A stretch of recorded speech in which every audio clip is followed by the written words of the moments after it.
invités pour nous accompagner. Hélène Pio, journaliste au magazine Régal. Bonjour Hélène. Bonjour Alain, bonjour à tous. Et David Cobold, anglais de naissance et cofondateur de l'Académie des vins et spiritueux. Bonjour David. Bonjour Alain et à tous les auditeurs. Pour commencer cette émission, Indino Sud Radio accueille maintenant Mathilde Boulachin, qui est cofondatrice et dirigeante de la maison Pierre Chavin. Bonjour Mathilde.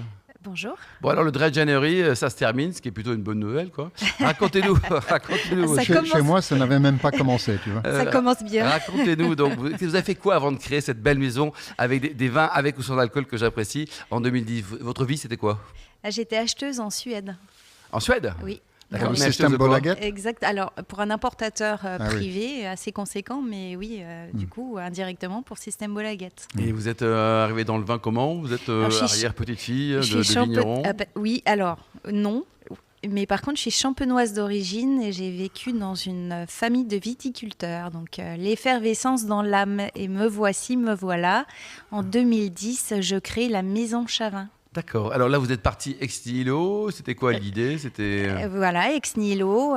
Pas de deux générations derrière. Vignoble amorti et 3 châteaux. Donc, création de zéro avec 5 000 € en poche.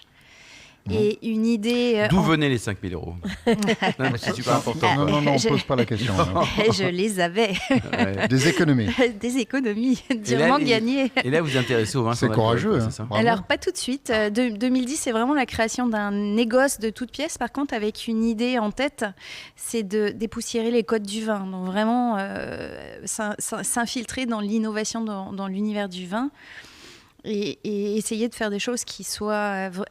tout en étant à l'écoute des consommateurs finaux.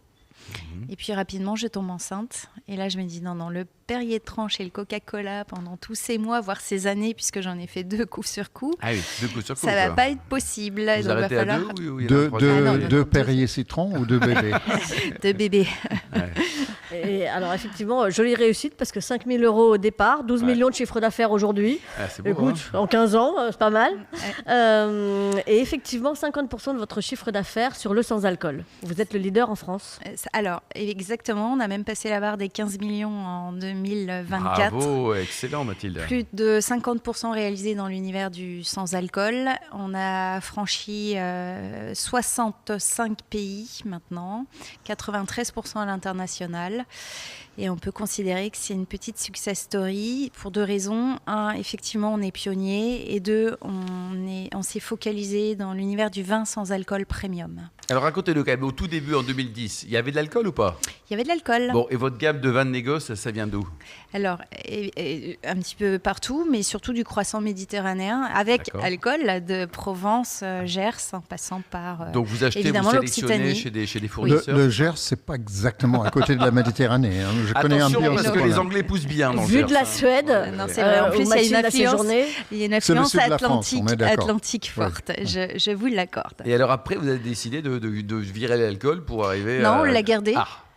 Et on l'a gardé et petit à petit, on est arrivé dans l'univers. Attention, on n'arrive pas comme ça. Déjà, on n'avait pas toutes les technologies en place. 2, il a fallu faire pas mal de recherche et développement. Et puis essayer, composer et refaire. Et vous achetez des raisins ou vous travaillez avec des partenaires? Comment vous êtes organisé? Racontez-nous les coulisses. Comme un négoce. Comme un négoce de vin. Donc vous sélectionnez. La difficulté est de vous sélectionner les cépages, vous sélectionnez les vins. Attention, il s'agit de vins désalcoolisés. Donc, une sélection, des assemblages, des maturités, des acidités qu'il faut savoir sélectionner et imaginer sur un plan organoleptique ce que ça va donner une fois l'alcool et l'éthanol enlevés. Alors, c'est ça la difficulté. À quel endroit est-ce que vous retirez l'alcool? Parce que c'est assez compliqué techniquement. Oui, alors nous, on utilise un procédé de distillation sous vide à basse température, aux alentours de 40 degrés. Ce qui nous intéresse, c'est vraiment aller sélectionner des cépages C'est fait en France ou en Allemagne? Oui. C'est fait en France? Oui. D'accord. Donc vous avez une usine qui vous achetez les vins? Comment vous êtes organisé? La mienne, non. J'avais 5 000 € en poche, vous vous souvenez? Une petite usine, quoi. Mais maintenant, vous êtes riche. Oui, alors, maintenant qu'on pourrait se permettre de le faire, on ne le fait tout de même pas. Pourquoi? Parce que les technologies évoluent beaucoup. Et la techno d'aujourd'hui ne sera pas celle de demain. Et ne serait-ce que sur les 2 dernières années, ça s'est profondément, il y a une belle mutation. Donc il faut qu'on s'adapte avec les technologies en place et pour pouvoir proposer, encore une fois, des expériences gustatives qui soient poussées. C'est donc ça vous travaillez qui nous avec des gens intéresse. qui eux-mêmes ont le matériel pour le faire, Oui, c'est ça? mais par contre, excusez-moi, évidemment, on domine l'intégralité de la chaîne de valeur, de la sélection, on est donneur d'ordre sur toute la chaîne. Non, mais c'est pas grave, David, je vous en prie.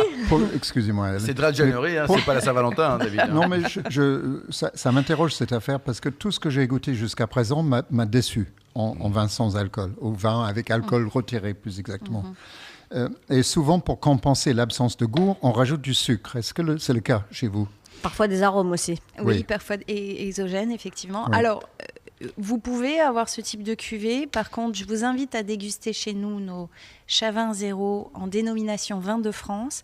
Là, vous êtes sur des profils vineux, secs et sans exubérance en termes de sucre résiduel. Mais il y en a quand même.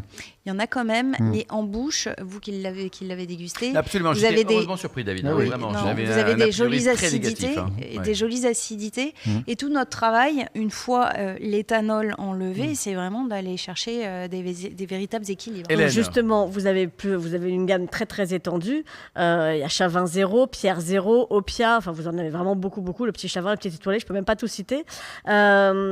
Sur lesquels vous rajoutez du sucre ou des arômes, sur lesquels vous êtes vraiment que sur du vin désalcoolisé?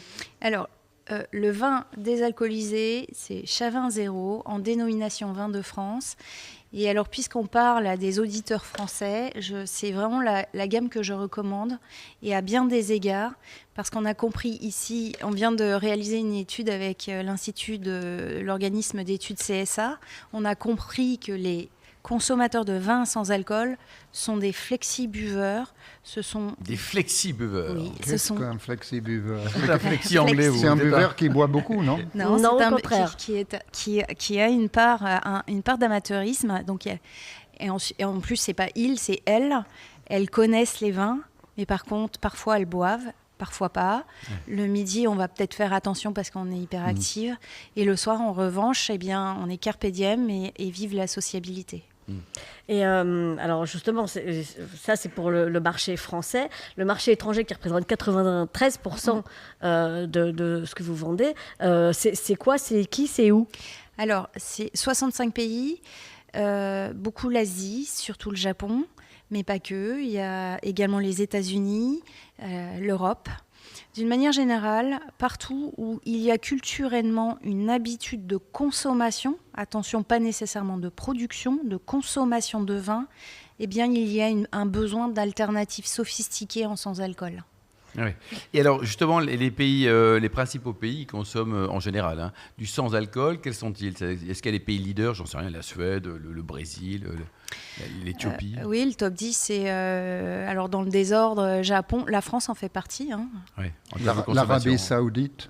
Non, encore une fois, une culture, une habitude, une véritable habitude. Alors nous, on est par exemple sur Qatar Airways, mais c'est pas voilà, ça reste non, c'est pas le cœur, c'est vraiment donc Japon, États-Unis, l'Allemagne, la France. Et dans tous ces pays, Mathilde, vous avez les importateurs. Donc vous avez pris une petite valoche avec vos échantillons, vous allez parcourir le monde pour leur dire achète mon vin, c'est ça? Alors oui, c'est génial. Oui, simplement, évidemment, on est parti d'une niche.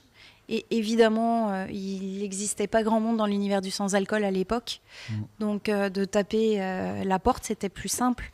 Aujourd'hui, c'est plus aussi il y a plus de compétition. Il y a plus de compétition, mais la demande est beaucoup plus grande et surtout l'éducation est faite. On peut les trouver où vos vins? Chez les cavistes en GD? On les trouve où là pour découvrir cette maison? Alors vous les trouvez cavistes, plutôt restauration. On est sur les tables étoilées, on est à la grande épicerie, Galerie Lafayette, en passant par le site internet de la maison. Ouais, qui est dans certains magasins bio aussi, parce qu'il y a du vin sans alcool et bio. Bon, génial. Température de service d'un vin sans alcool, c'est la même chose que pour un vin normal? Tout à fait. Ouais. Et alors Mathilde, pour terminer, la gamme de prix, chez vous, ça va de combien à combien? Vous êtes une flexi-prix ou pas? Non, et pour moi, un vin sans alcool s'accompagne de qualité et de premiumisation. Donc, ça va d'une dizaine d'euros, 14 euros en cœur de gamme, en Chavin 0. Prix moyen. Prix moyen, 14 euros. Quoi. Et alors, il y a une star qui coûte très cher?